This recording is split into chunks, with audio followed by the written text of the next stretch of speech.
Today's topic of discussion is abnormal uterine bleeding. Abnormal uterine bleeding की क्या definition है? FIGO stands for International Federation of Obs and Gynae. Latest definition according to FIGO is वो bleeding जो uterus से हो रही है irregular intervals पे, irregular pattern के साथ, चाहे वो cycle length है, volume है, timing है, पिछले 6 माह से अगर irregular bleeding हो रही है, this is defined as abnormal uterine bleeding. इस एक डेफिनेशन में आपकी 3-4 तरह की ब्लीडिंग पैटर्न्स कवर हो रहे हैं. इरेगुलर ब्लीडिंग भी इसी को कहते हैं, प्रोलॉन्ग ब्लीडिंग, इंटरमेस्ट्रुअल ब्लीड, पोस्टक्वाइटल ब्लीडिंग. इसकी इटियोलॉजी भी आपने एक निमोनिक के थ्रू याद रखनी है, पाम कॉइन. जैसा कि इस एक पिक्चर में सारी कॉजेज नजर आ रही हैं. एडिनोमायोसिस, कैंसर भी बना हुआ है, फाइब्रॉइड, पॉलिप्स, हाइपरप्लेजिया. इस निमोनिक में P stands for polyp. Polyp intermenstrual bleed करता है, पोस्टक्वाइटल ब्लीडिंग भी करता है और कॉन्टिन्यूअस वेजाइनल ब्लीडिंग भी करता है. इंक्रीजिंग एज के साथ इसका इंसिडेंस बढ़ता जाता है. सो ऐसा पेशेंट जो आपको इंटरमेंस्ट्रुअल ब्लीड, पोस्टक्वाइटल ब्लीड की कंप्लेंट कर रहा है या कॉन्टिन्यूअस वेजाइनल ब्लीडिंग की कंप्लेंट कर रहा है, तो आप पॉलिप के अकॉर्डिंग उसकी हिस्ट्री लेंगे और एग्जामिनेशन करते हुए भी पॉलिप अपने माइंड में रखेंगे. A stands for adenomyosis. Adenomyosis में पेनफुल ब्लीडिंग होगी. Uterine bleeding is always associated with dysmenorrhoea और ये भी इंक्रीजिंग एज के साथ इंसिडेंस इसका बढ़ता जाता है. एब्डोमिनल एग्जामिनेशन पे यूट्रस आपको सॉलिड सिस्टिक सा फील होगा. ज्यादातर इसमें हेवी मेंस्ट्रुअल ब्लीडिंग होती है, heavy periods with pain. L stands for leiomyomata. इसे फाइब्रॉइड भी कहते हैं. फाइब्रॉइड्स का as I told you before, खुद तो ये एवैस्कुलर स्ट्रक्चर होते हैं लेकिन एंडोमेट्रियल सरफेस एरिया बढ़ा देते हैं, सराउंडिंग एरिया की वैस्कुलर ब्लड सप्लाई बढ़ा देते हैं. एम स्टैंड्स फॉर मिलिग्नेंसी या endometrial hyperplasia. Malignancy endometrial cancers भी हो सकते हैं, सर्वाइकल कैंसर्स भी होते हैं. टिपिकली एब्नॉर्मल ब्लीडिंग के साथ प्रेजेंट करते हैं. इंक्रीजिंग एज के साथ साथ इनका भी इंसिडेंस बढ़ता जाता है. यूट्राइन मिलिग्नेंसी में लियोमायोसार्कोमा है. सर्वाइकल कैंसर्स इंटरमेंस्ट्रुअल ब्लीड भी करते हैं, पोस्टक्वाइटल ब्लीडिंग भी करते हैं. और एंडोमेट्रियल कैंसर्स का इंसिडेंस पोस्ट मेनोपॉजल विमेन में ज्यादा होता है. एंडोमेट्रियल हाइपरप्लेजिया का इंसिडेंस भी इंक्रीजिंग एज के साथ साथ बढ़ता जाता है. टिपिकल हाइपरप्लेजिया और एटिपिकल हाइपरप्लेजिया ये प्री मिलिग्नेंट कंडीशंस होती हैं और ज्यादातर पेरीमेनोपॉजल पेशेंट्स में एब्नॉर्मल यूट्राइन ब्लीडिंग के साथ प्रेजेंट करती हैं. सी stands for coagulopathy. 10 to 20% incidence होता है कोएगुलेशन डिसऑर्डर्स का, जिसमें इनहेरिटेड भी हो सकते हैं, एक्वायर्ड भी हो सकते हैं.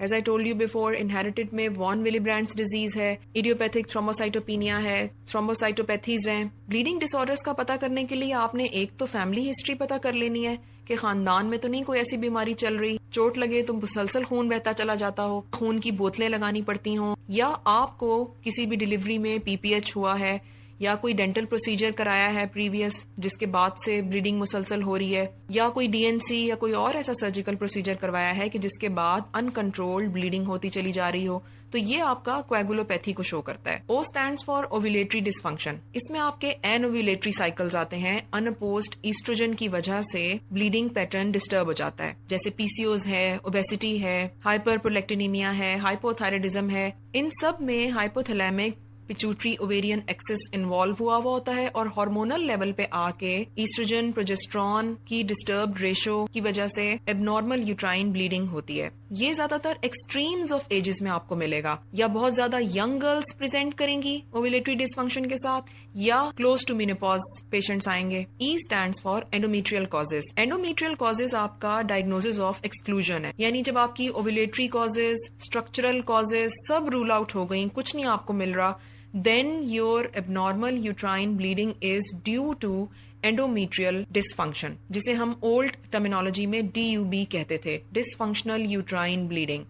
This is typically because of endometrial lining dysfunction. इसमें आपके कुछ लोकल एबनॉर्मेलिटीज आई हुई होती हैं, जैसे हाइपोक्सिया डेवलप हो जाता है, या कोई एंडोमेट्रियल लाइनिंग में इन्फ्लेमेशन हुई है, या हीमोस्टेसिस की कुछ एबनॉर्मेलिटीज आ गई हैं, या एंजियोजेनेसिस के लेवल पे यानी वैस्कुलर ब्लड सप्लाई के लेवल पे कुछ ऐसा मसला हुआ है कि एंडोमेट्रियल लाइनिंग शेड होना शुरू हो गई है. होता क्या है कि प्री मेच्योर क्लॉट लाइसिस होना शुरू हो जाती है, यानी क्लॉट ठीक से बनता नहीं है और एंडोमेट्रियम लाइनिंग शेड करती जाती है. इरेगुलर इंटरवल्स पे वो शेड करेगी, किसी दिन ज्यादा ब्लीडिंग हो जाएगी, किसी दिन स्पॉटिंग चलती रहेगी. इसमें आपका मायोमेट्रियम इन्वॉल्व नहीं है, ओवरीज को कुछ नहीं हुआ, ब्लड के लेवल पे, कोएगुलेशन फैक्टर्स के लेवल पे कुछ नहीं हुआ, जस्ट एंडोमेट्रियल डिसफंक्शन हुआ है. Then I stands for iatrogenic causes. इसमें आपकी सारी हार्मोनल कॉन्ट्रासेप्टिव्स हैं, जैसे IUCD है, कंबाइंड ओरल कॉन्ट्रासेप्टिव पिल्स हैं या इंजेक्टेबल्स हैं. आपका इंटेक ऑफ एंटीकोएगुलेंट्स भी कवर होता है, जो आपने पेशेंट से पूछ लेना है खून पतला करने वाली दवाइयां तो नहीं ले रहे, वॉरफ्रिन, हेपरिन.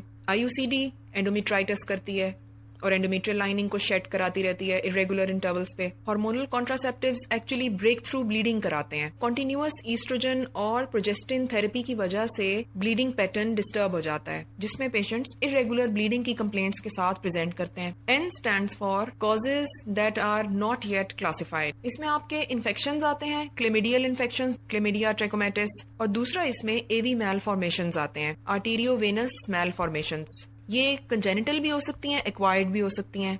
जैसे किसी ने DNC करवाई है तो उसके बाद यूट्रस में एंडोमेट्रियम और मायोमेट्रियम में आर्टरीज और वेन्स के दरमियान एबनॉर्मल कनेक्शन बन जाता है, जो कि इरेगुलर पैटर्न पे ब्लीडिंग करवाता है. सो इन तमाम रिस्क फैक्टर्स को आइडेंटिफाई करते हुए आप अपनी हिस्ट्री लेंगे और इन्हीं तमाम बातों को दिमाग में रखते हुए आप अपना एग्जामिनेशन करेंगे और आप अपने डेफिनेटिव डायग्नोसिस तक जाएंगे. Let's revise again. Palm coin. P for polyp, A for adenomyosis, L for leiomyomata, fibroid, M for malignancy and endometrial hyperplasia, C for coagulopathy, O for ovulatory dysfunction, E for endometrial dysfunction, I for iatrogenic causes, N for causes that are not yet classified. This picture is showing all causes in one place. Uterus है, उसके साथ fallopian tubes हैं और ovaries हैं दोनों तरफ. Uterus में जो डार्क रेड कलर है वो मायोमेट्रियम शो हुई हुई है.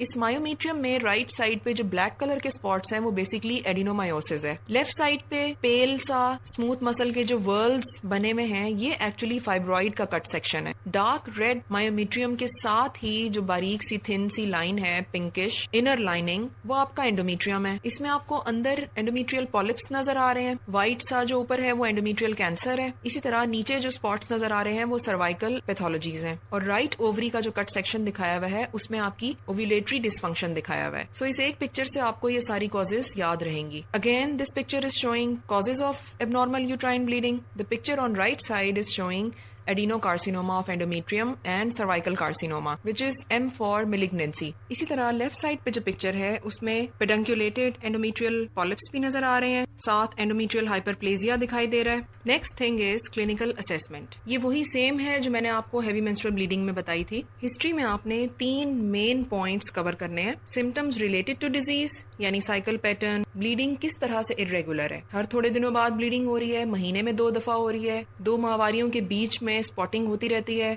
या ब्लीडिंग होती है, कितनी सिवेरिटी से ब्लीडिंग हो रही है, क्लॉट्स पास हो रहे हैं, फ्लडिंग हो रही है, और अगर सिवेरिटी से हो रही है तो साथ ही एनीमिया के सिम्टम्स को भी कवर करें. फिर उसके बाद पाम कॉइन निमोनिक को अपने माइंड में रखते हुए कॉजेज और रिस्क फैक्टर्स के अकॉर्डिंगली हिस्ट्री ले लें.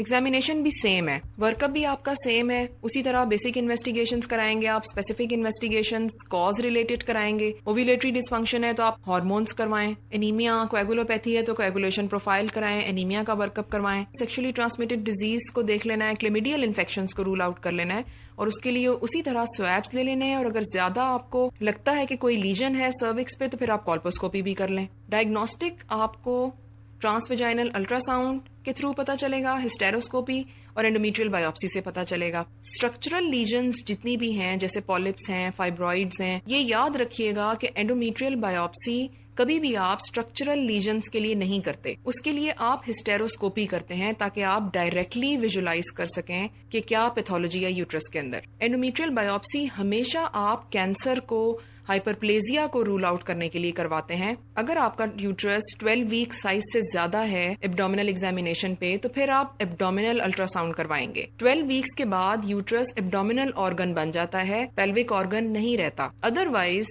Transvaginal ultrasound is your first choice. Hysteroscopy आपने स्ट्रक्चरल लीजन्स के लिए कर लेनी है. अगर आपके पास एक्सपर्टीज अवेलेबल हैं आपके इंस्टीट्यूशन में, एंडोमेट्रियल बायोप्सी वही सेम क्राइटेरिया है जो पहले मैं आपसे डिस्कस कर चुकी हूँ। मैनेजमेंट उसी तरह सेम है, पेशेंट की एज पे डिपेंड करेगा, कॉजेज पे डिपेंड करेगा, फर्टिलिटी चॉइस पे डिपेंड करेगा। मेडिकल मैनेजमेंट में नॉन हार्मोनल हमेशा फर्स्ट लाइन एजेंट्स होते हैं उन पेशेंट्स में जिन्होंने अभी फैमिली कंप्लीट नहीं की होती। इसमें एंटीफाइब्रिनोलिटिक्स हैं, जैसा कि नाम से जाहिर है कि ये एंडोमेट्रियल फाइब्रिनोलाइसिस को इनहिबिट करती हैं और ऑलमोस्ट 50 to 60% ब्लड लॉस को कम करती हैं। एनसेड्स पेन को भी कम करते हैं। ब्लीडिंग के दौरान देने का ये फायदा होता है कि ब्लड लॉस को भी कम करते हैं। इनकी वजह से गैस्ट्रो इंटेस्टिनल साइड इफेक्ट्स आते हैं, नोजिया, वॉमिटिंग, जीआई अपसेट हो जाता है। हार्मोनल ट्रीटमेंट में सबसे पहले कंबाइंड ओरल कॉन्ट्रासेप्टिव पिल्स हैं, खास तौर पे उन पेशेंट्स में जिन्हें कॉन्ट्रासेप्शन भी चाहिए होती है और जिनको हार्मोनल एजेंट्स एक्सेप्टेबल लगते हैं। कुछ रिस्क फैक्टर्स आपने ओरल कॉन्ट्रासेप्टिव पिल्स देने से पहले याद रखने हैं कि अगर पेशेंट स्मोकर है या उसे कार्डियोवैस्कुलर कोई डिजीज है या कैंसर है, उनमें आपने ये हार्मोनल प्रिपरेशन नहीं देनी। Mirena, levonorgestrel intrauterine system first line treatment है उन लोगों में जिनकी फर्टिलिटी विशेस नहीं है, जो सर्जरी अवॉइड करना चाह रहे होते हैं। इसके भी साइड इफेक्ट्स आपको पता होने चाहिए कि एक्सपल्जन हो जाती है, इन्फेक्शन हो सकते हैं, ब्रेक थ्रू ब्लीडिंग होती है जो सबसे ज्यादा पेशेंट कंप्लेंट करते हैं। परफोरेशन का बहुत कम चांस है, लेस देन 1%। इसी तरह ओरल प्रोजेस्टेजन्स और इंजेक्टेबल्स। ओरल में मैंने आपको बताया था प्राइमोलूट N है जिसमें नॉरहेथिस्टेरोन है 5 मिलीग्राम्स। ये हम इसलिए दे रहे होते हैं कि कंटिन्यूअस ईस्ट्रोजन की वजह से एंडोमेट्रियल लाइनिंग बढ़ जाती है, प्रोलिफरेट करती रहती है। उसको अपोज करने के लिए, उसके अगेंस्ट फोर्स तैयार करने के लिए हमें प्रोजेस्टेरॉन देना पड़ता है ताकि वो शेड हो जाए, ताकि वो रेगुलरिटी से शेड हुआ करे। इंजेक्टेबल्स में डेपोप्रोवेरा है। प्रोजेस्टेरॉन के साइड इफेक्ट याद करने के लिए मैं आपको एक छोटा सा निमोनिक बता रही हूँ। 5 B's।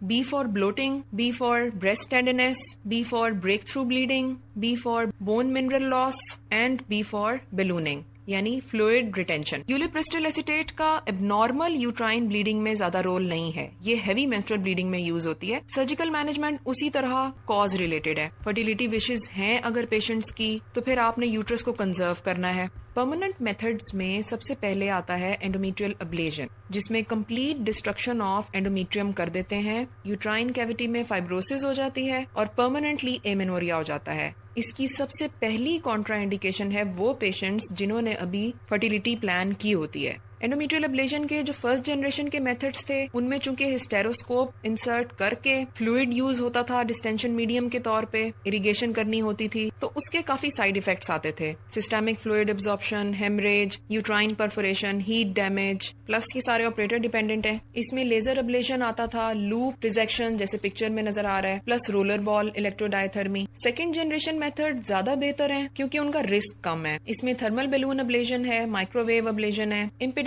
Controlled bipolar ablation. Local anaesthesia में आप कर सकते हैं, शॉर्टर ऑपरेटिंग टाइम होता है, लेस कॉम्प्लिकेशंस हैं, ज्यादा कॉस्ट इफेक्टिव है, patient satisfaction rate more than 80% है। प्रोफाइलेक्टिक एंटीबायोटिक्स भी दे सकते हैं बिफोर प्रोसीजर। लेकिन ये सारे मेथड्स हिस्टेरेक्टमी से लेस इफेक्टिव हैं in reducing blood loss plus pain. जाहिर है हिस्टेरेक्टमी में जब सोर्स ही नहीं रहेगा तो रिजल्ट्स भी अच्छे आएंगे। चूंकि सर्जिकल इंटरवेंशन हो रही है उसमें सेप्सिस का चांस ज्यादा है, post operative pyrexia, blood transfusion के ज्यादा चांसेस हैं। सो ये आप लोगों को पता होनी चाहिए। हिस्टेरेक्टमी में उसी तरह 3 मेथड्स हैं। लेप्रोस्कोपिक हिस्टेरेक्टमी है, abdominal hysterectomy and vaginal hysterectomy. Laparoscopic आप वहां करते हैं जहां एक्सपर्टीज अवेलेबल है, शॉर्टर हॉस्पिटल स्टे है, रिकवरी टाइम अच्छा है, ब्लड लॉस कम है, मॉर्बिडिटी कम है। इसमें आपकी वैस्कुलर और यूरिनरी ट्रैक की इंजरीज का चांस ज्यादा है। एब्डोमिनल हिस्टेरेक्टमी की कॉम्प्लिकेशंस बहुत इंपॉर्टेंट हैं। ये ड्यूहर्ट्स में पेज नंबर 661 पे कॉम्प्लिकेशंस ऑफ हिस्टेरेक्टमी में बहुत अच्छी लिखी हुई है। वेजाइनल हिस्टेरेक्टमी करने के कुछ प्री रेक्विजिट्स हैं। 12 वीक साइज से कम होना चाहिए यूट्रस का साइज, मोबिलिटी अच्छी होनी चाहिए, वेजाइनल एक्सेस आपको अच्छी मिले, कोई प्रीवियस पेशेंट की सर्जरीज नहीं है तो ज्यादा अच्छी बात है। यूट्रस मोबाइल होगा तो इजीली निकल आएगा वेजाइनल अप्रोच के थ्रू, प्लस एक्सपर्टीज आपके पास अवेलेबल है, सर्जन आपका स्किल्ड है वेजाइनल हिस्टेरेक्टमी करने के लिए। ये सारी अगर बातें हैं तो लेप्रोस्कोपिक प्रोसीजर के बाद vaginal hysterectomy is the treatment of choice. Scarless surgery है, ब्लड लॉस के चांसेस कम है, एब्डोमिनल ऑर्गन्स की हैंडलिंग कम है, bowel bladder injuries. So this was all about abnormal uterine bleeding.